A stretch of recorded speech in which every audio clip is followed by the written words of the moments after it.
I'm Queen Sylvie of the multiple award winning The Queen Sylvie Show. You want to expand and get noticed? Then come outside your box and into our world. Internet advertising has a real impact on global awareness and even sales, so let's make an impact together. Offering for a limited time advertising and sponsorship packages that excel your purpose. So contact Queen Sylvie or Smooth Tim for the exciting opportunities that awaits. Yeah.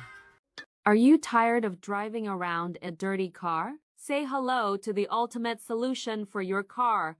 Quick Auto Detail, home, work, or wherever. Their mobile car spa will clean and shine your car anytime and anywhere. Their products are gentle on your car's paint, and they use only the highest quality materials. Book your appointment now.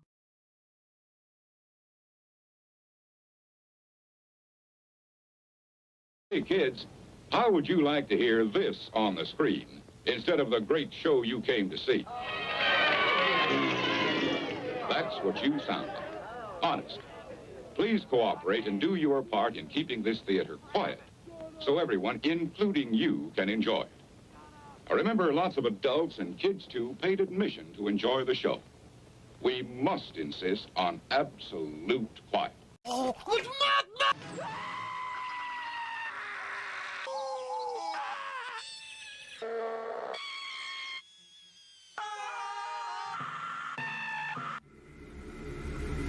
Ladies and gentlemen, may I have your attention, please?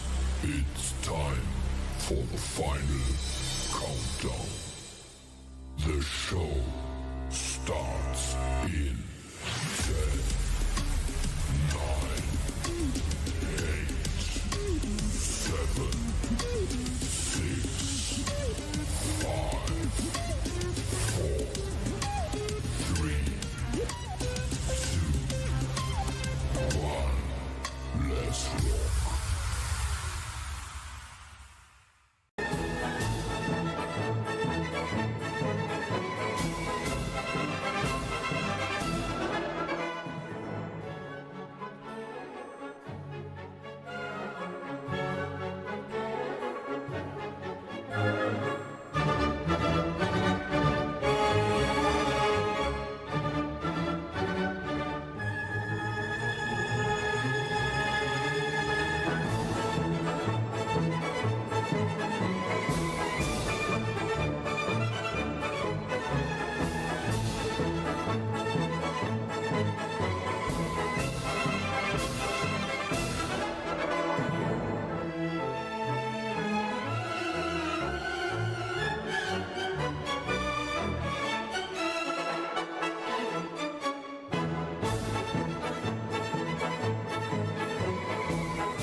Hey everybody, how you doing on this fine hump day? And thank you for dropping in and spending another Wednesday with me on Tim's Tidbits. It's been a chaotic week and we'll catch up with all that. But first I want to give some shout outs to everybody that listened to the last week's show from the United States, the United Kingdom, Canada, Mexico, Germany, Poland, Africa, Ireland, France, and Australia. Appreciate you all tuning on in and thank you so very, very much. Anyhow, hey, as I said, it's been a real chaotic week. You had a little quick preview of what was happening here in the good old US of A. Trump decided to end all federal financial assistance. That was one of his executive orders.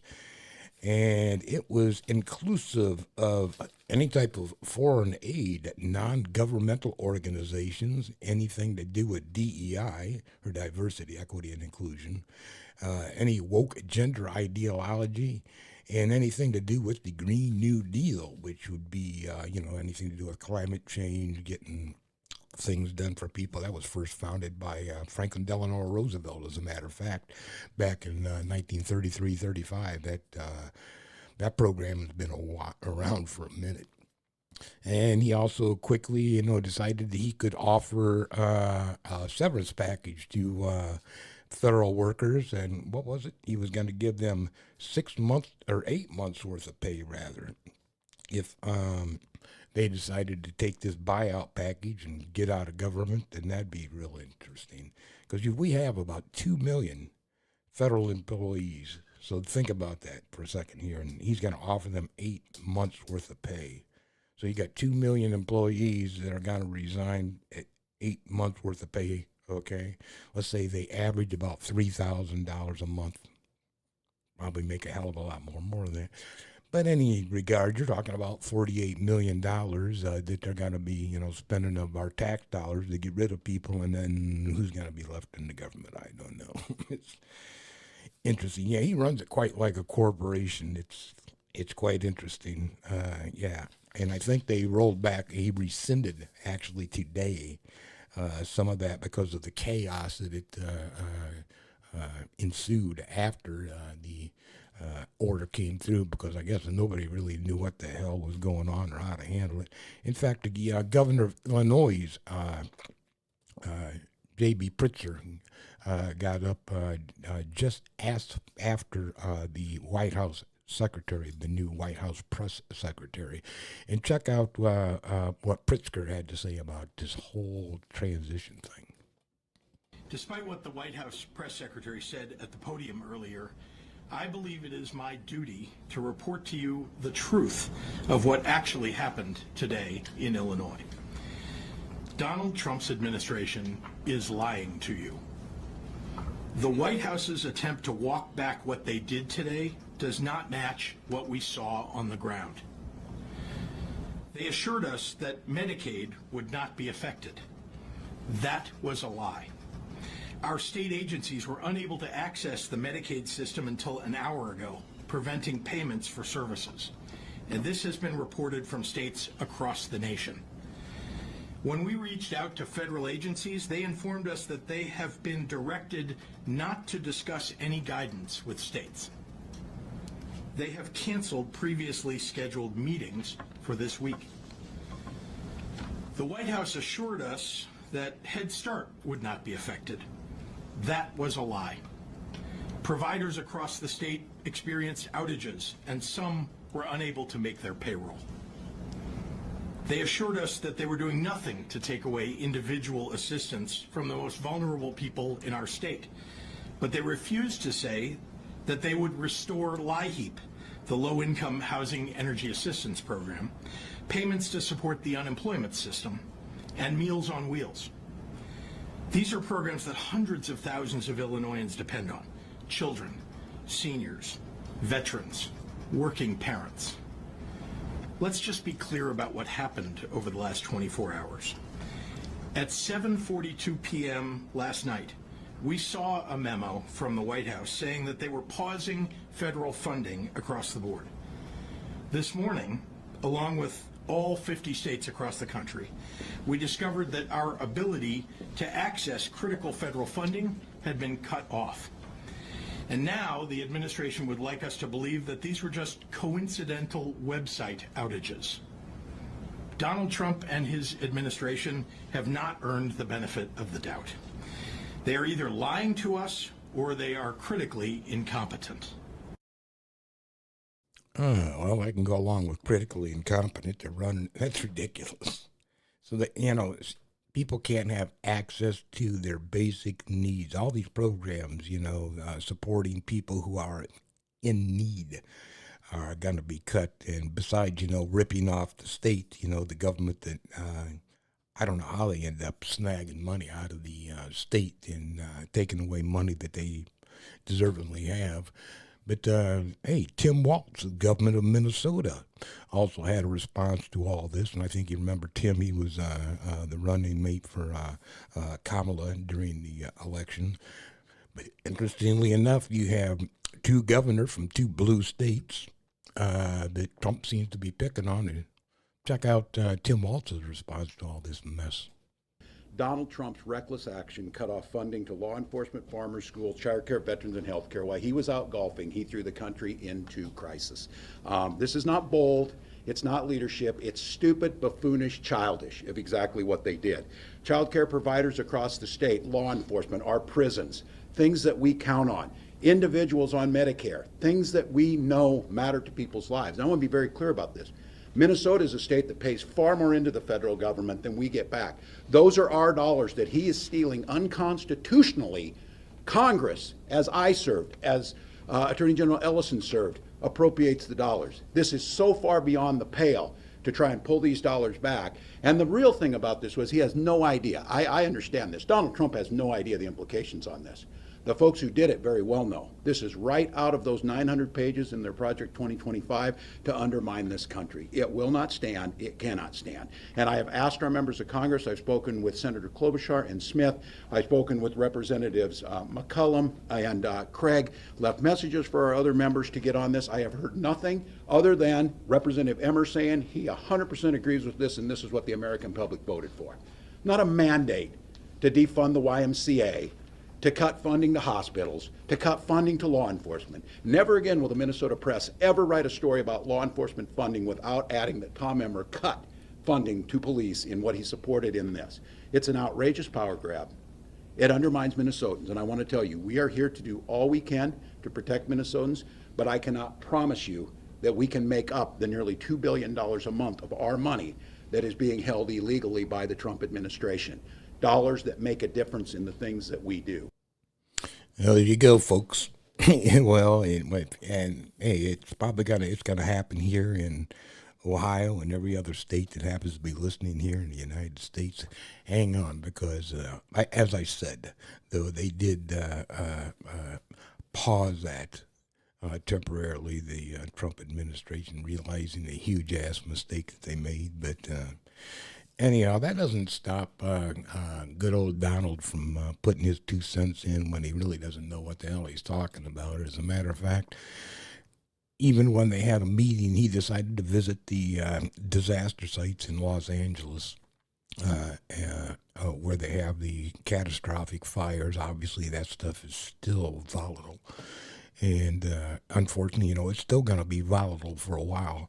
And before I even play this clip, what I mean by that, anytime there's a fire, besides the actual ground level vegetation that's going to be burned, you're going to have below ground level vegetation burning. The roots of trees and everything else, and those things can smolder 3-6 months. And so you always have the potential with the high winds and everything else that those fires could, yes, very easily spark back up, because you still have, a resource underground, the roots of a tree, for instance, that's still burning. But that didn't stop Donald from giving his 2 cents worth in on the meeting that they had at the L.A. fire. Check it out. But we are going to move as fast as we can, but we want you to be safe. And we want you to be back in your homes immediately. But the people are willing to clean out their own debris. It doesn't cost a lot. Yes, and they can. You should let them do it, because by the time you hire contractors, it's going to be 2 years. If a family... People are willing to get a dumpster and do it themselves and clean it out. And they can. There's not that much left. It's all incinerated. That's right. And, it's just going to take a long time if you do. You can do some of it, but a lot of these people, I know that guy right there that's talking. I know my people. You'll be on that thing tonight, throwing the stuff away, and your site it'll look perfect within 24 hours, and that's what he wants to do. He doesn't want to wait around for 7 months till the city hires some demolition contract that's going to charge him $25,000 to do his lot. Yeah. I think you have emergency powers just like I do, and I'm exercising my emergency powers. You have to exercise them also. I did exercise them. Because I looked, you have a very powerful emergency power, and you can do everything within 24 hours. Yes. And if individuals want to clear out their property, they can. Well, yes, but you know that you will be able to go back soon. Mr. President. We think within a week. That's a long time, a week. I'll be honest. To me, everyone's standing in front of their house. They want to go to work, and they're not allowed to do it. And the most important thing is for people to be safe. And as she said, the most important thing is to be people, keep our citizens safe. As I said, and I looked that up real quick, actually, a tree can smolder underground for 3 months. So yeah, you still have the potential there, and I would make sure that the fires are out and there's no potential for something to flare back up while these people are in there tending to their destructed properties. I understand they want to get in there. I understand the need, the want, the desire. There's a lot of different things involved there, but in any regards, safety first. And speaking of, part of that discussion was that Trump has suggested part of the problem was that California didn't know how to handle their water supply properly. So he threw Newsom under the bus in that regard, that, his mishandling of his state. But in any regard, is it truly feasible for the water supply, the demand in Northern California, going down to Southern California? They're getting all their water supply from the Sierra Nevadas and the other mountain melts, obviously. Do they have the water to do that? Is it even feasible with all the other hands in the pot, so to speak? Check us out.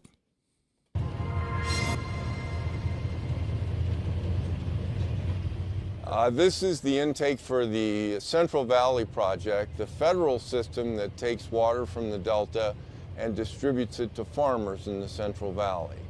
If you are looking for the valve at the center of the California water discussion, this perhaps would be one of them. This is a project that the federal government controls. It's operated by the United States Bureau of Reclamation. And the president certainly has sway over how this is operated. Just a few miles away, there is another, not so much a valve, of course, more like a giant straw.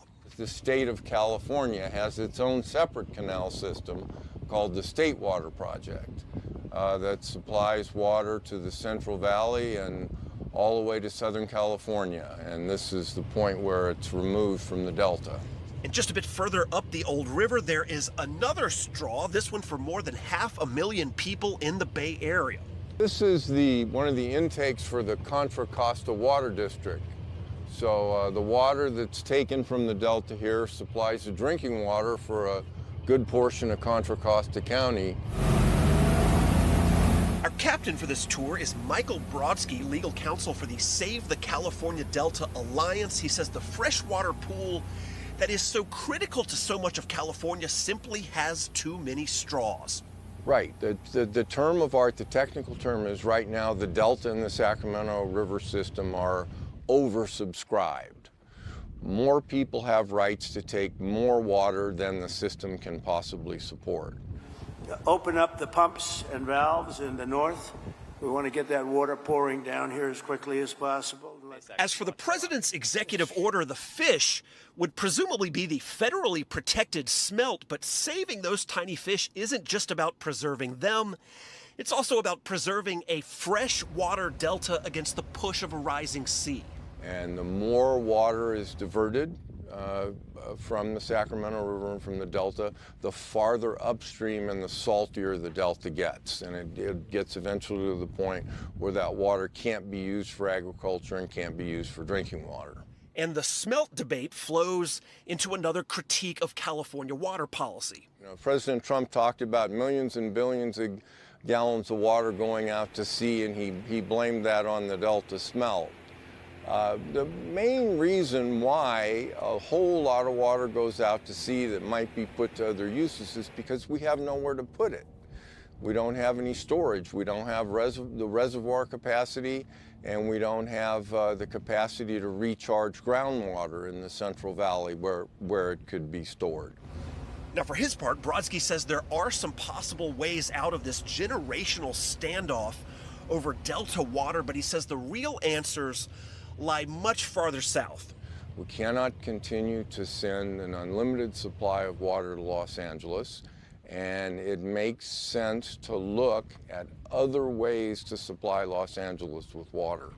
And while it's unclear exactly how the president plans to change this conversation, Brodsky says the state's notoriously complex water challenges do have some simple truths.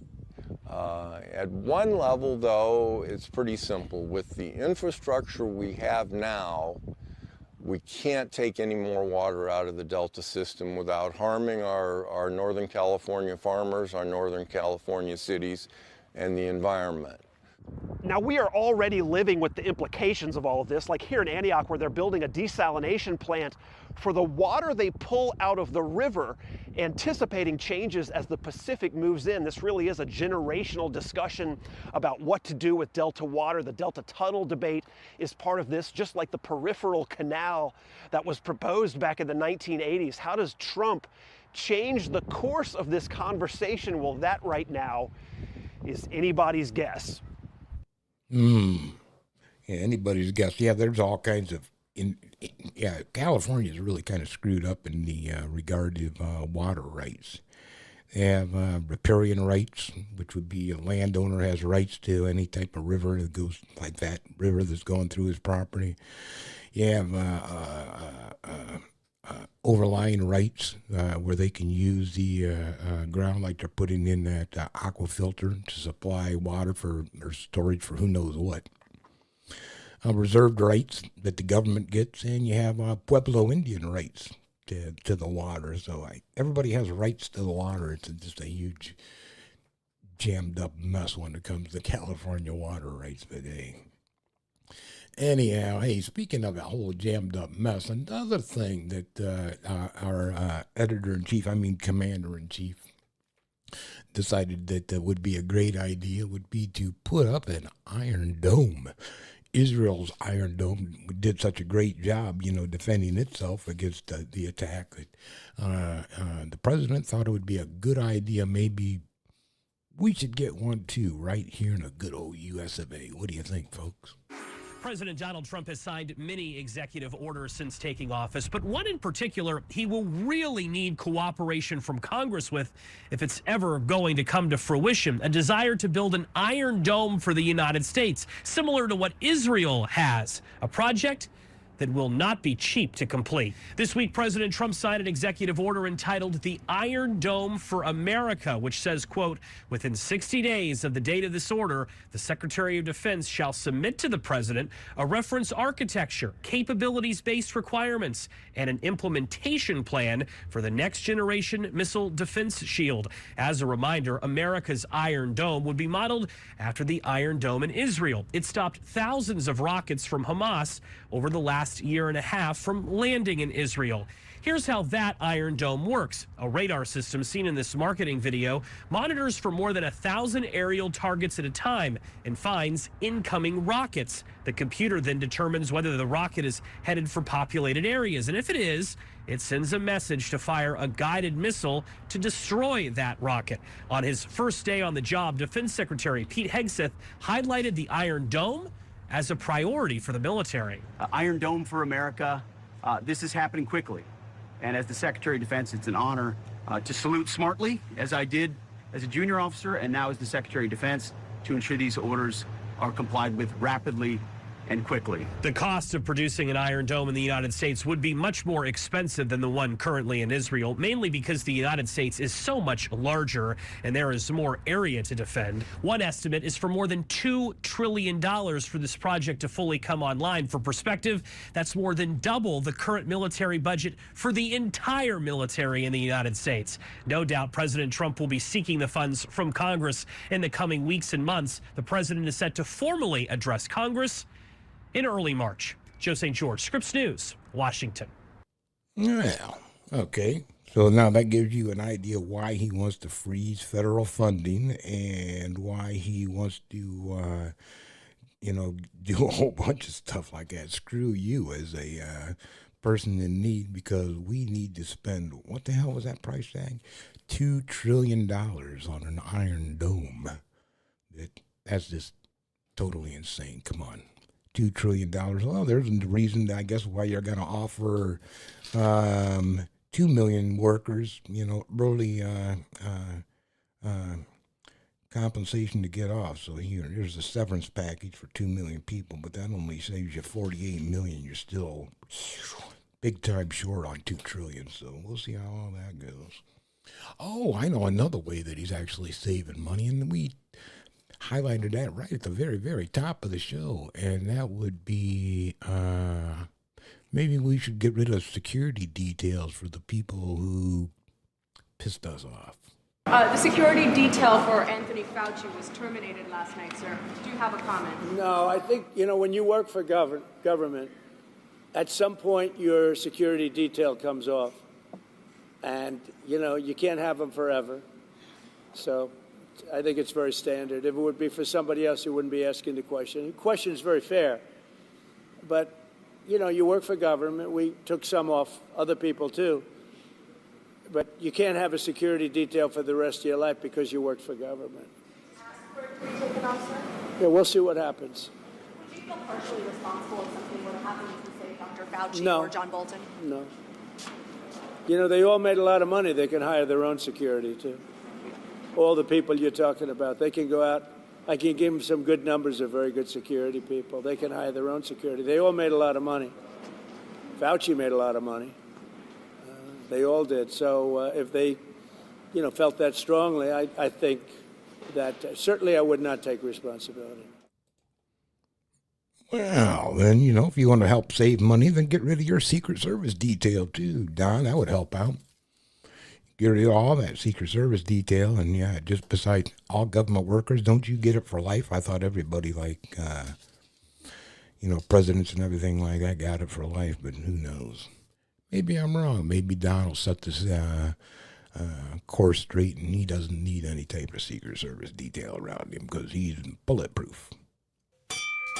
In any regards, another thing that they were talking about doing, and I find that kind of interesting, I don't know how to take this, is that they're talking about declassifying the John F. Kennedy and Robert F. Kennedy Sr. Records. And they propounded the question to his kid, RFK Jr., who's going, for, with the Department of Health and that kind of stuff. Check it out. What do you think about releasing the records and what's really in those records, and who knows? And Robert F. Kennedy Jr. reacting today to President Trump's order to declassify documents related to the JFK and Robert F. Kennedy assassinations. Kennedy is the son of the late Senator Robert F. Kennedy and a Trump cabinet nominee for Secretary of Health and Human Services. He has said in the past that there is evidence that the CIA was involved in his uncle's death, and spoke to NBC News as he left a meeting with senators ahead of his confirmation hearing next week. President Trump. Do you think that that's the right move to declassify those documents? I think it's a great move because we need to have more transparency in our government, and he's keeping his promise to have the government tell the truth to the American people about everything. However, JFK's grandson, Jack Schlossberg, criticized the president's move on social media, posting, quote, "Declassification is using JFK as a political prop when he's not here to punch back, and there's nothing heroic about it." Interesting. So they'd be talking about the assassinations of both of them. Why not? I think it'd be interesting. Was the CIA involved? I mean, who knows? You think about that whole situation. With the Kennedy assassination, and they've done so many studies on that, and then, Oswald immediately got knocked off and on his way out of court, right, under police escort. And same thing with, Bobby. I mean, come on. How does that kind of stuff happen? People are scared of him, and things can happen. Speaking of things can happen, how many remember, I guess maybe it was like only 2 weeks ago? Might have been only 2 weeks ago. It was in Korea, where the plane ended up skidding off. The landing gear failed. They ended up skidding off the end of the runway, right? That was a Air Busan flight. Well, guess what? Air Busan got themselves in the news again. And I'm thinking maybe if I ever head over to Korea, I'm staying the hell away from this airline. Out of the harrowing images coming in from South Korea tonight. Smoke filling the cabin of a passenger plane just before takeoff. 176 passengers and crew racing to escape the burning plane. Here's our chief foreign correspondent, Ian Pannell now. Terrifying moments tonight as this packed passenger plane catches fire on the tarmac before takeoff.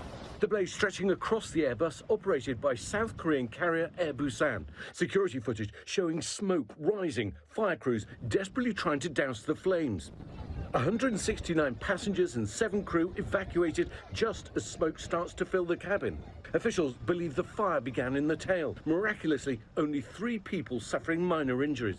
This just a month after the deadliest aviation disaster in South Korea, when a Jeju Air Boeing 737 landed on its belly before skidding into a wall and bursting into flames, killing 179.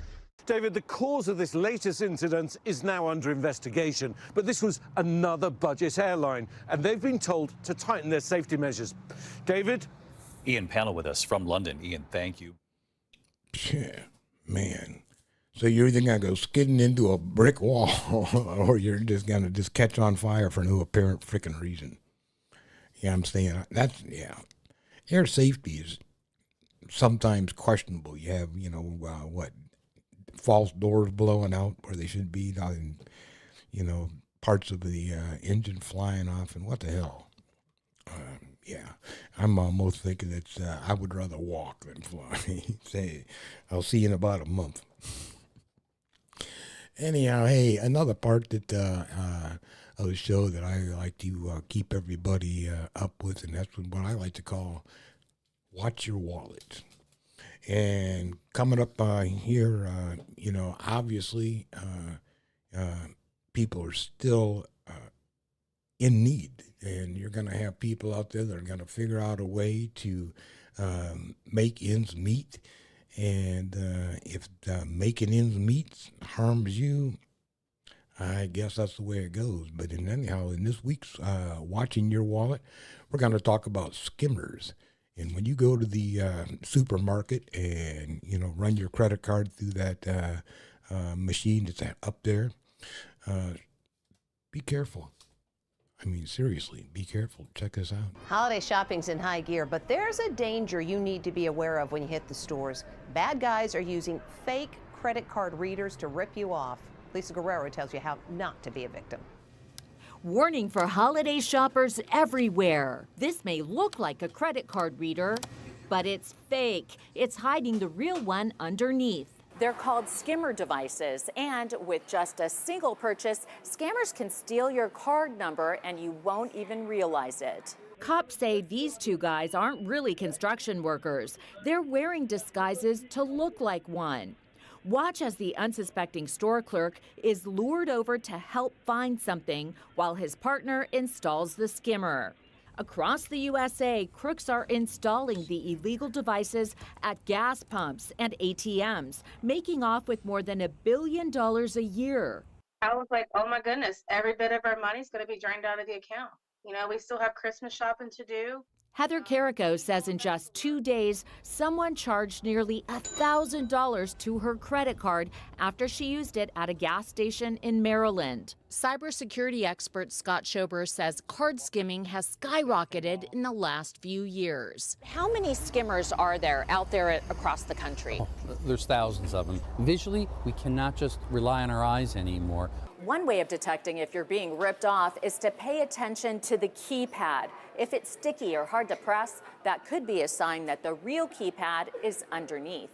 But Schober says some newer skimming devices are nearly impossible to detect, like this tiny chip that can be inserted inside a card reader. So he created this device called the Skim Scan, which is now being used by law enforcement across the country. Just a press of a button, lights up, you stick it in. If you get a green light, you know it's clear. If it lights up red and it beeps, then you know there's a skimmer inside. Don't use the pump. He also offers this advice. Check your statements very frequently in case you see a transaction. It's usually a small one. Then they're going to go in and charge much more. And where you can, use cash. Cash is always safer.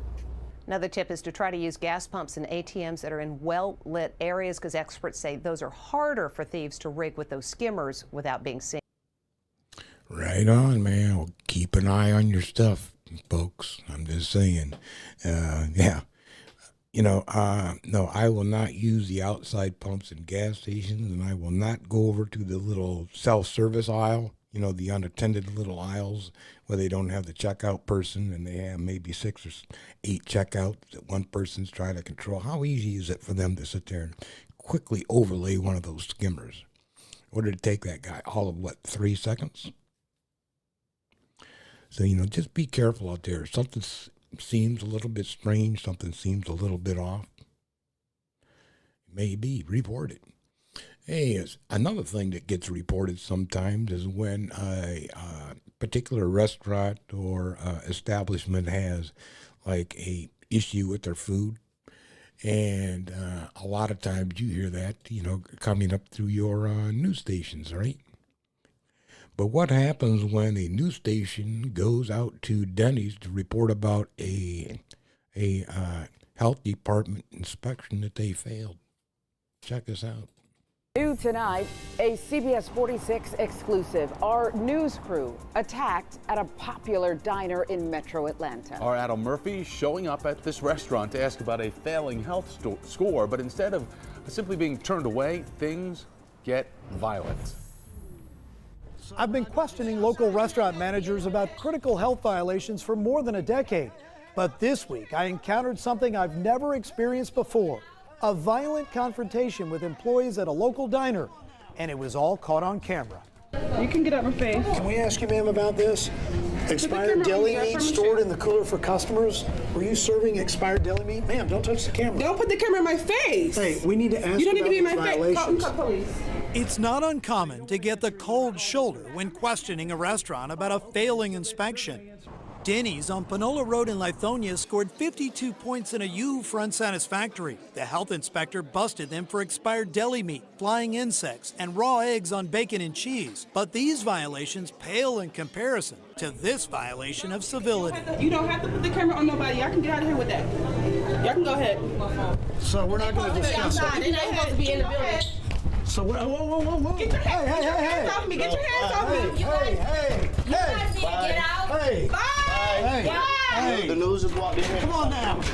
Guys. Bye.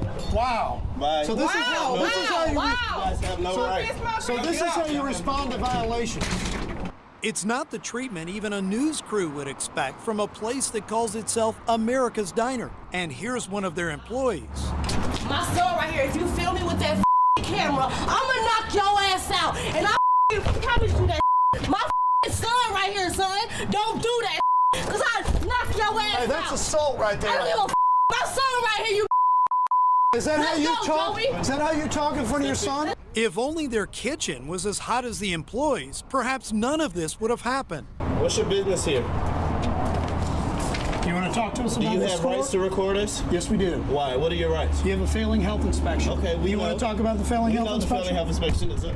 Hey, that's assault. That's a charge. You don't care? We're not touching you.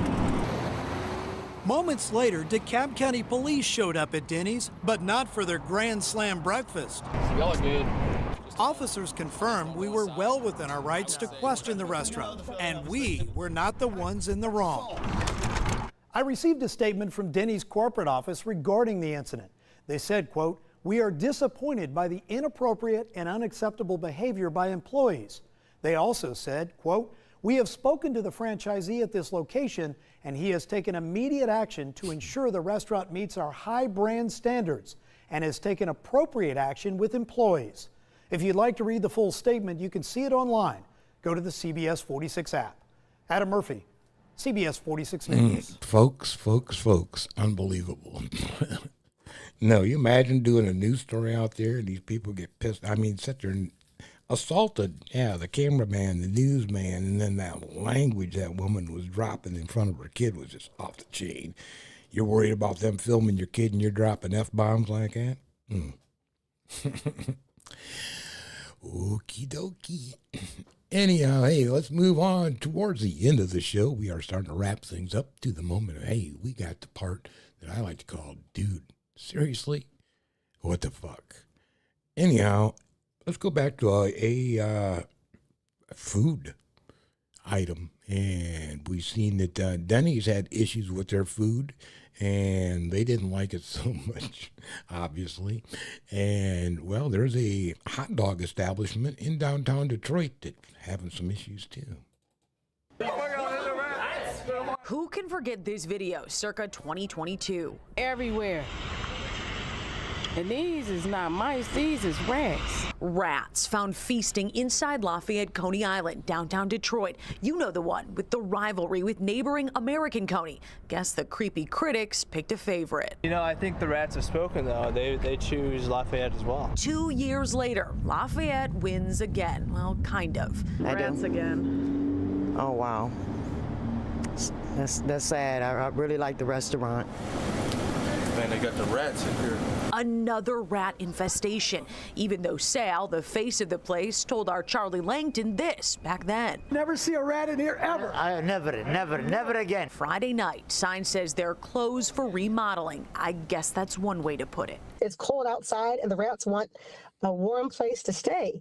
And they've been spending their time over at Coney Island, and that is unacceptable. The city's chief public health officer, Denise Ferrazzo, says they got a tip.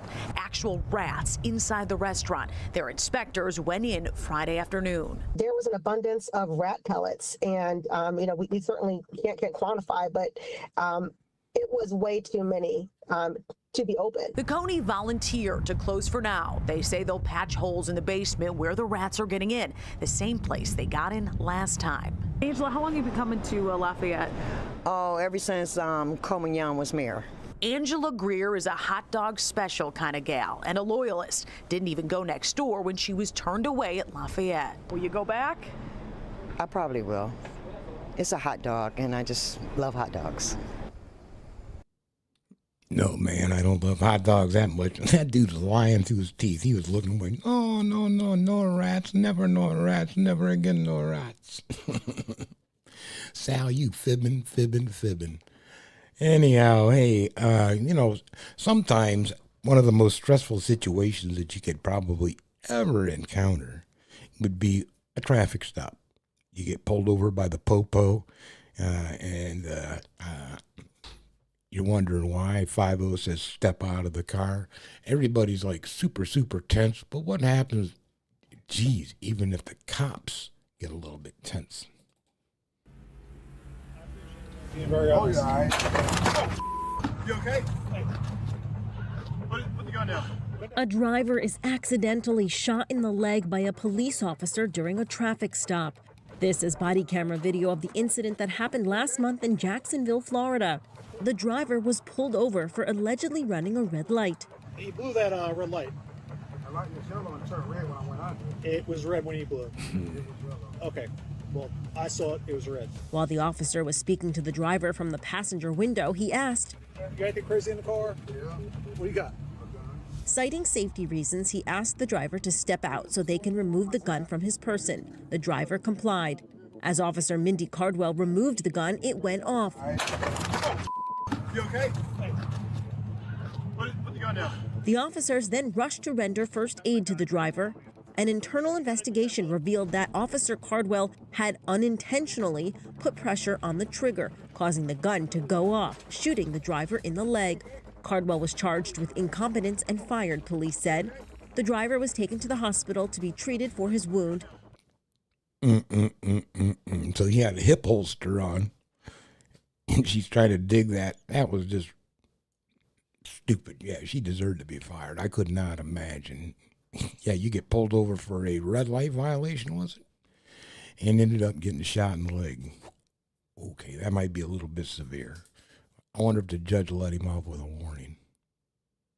What do you think? Anyhow, hey, let's move on. And it is time for another favorite part of the show, and that is our asshole of the week. And our asshole of the week may or may not be an asshole. I'm just saying. All I'm saying is just the way he advertises would make one believe so.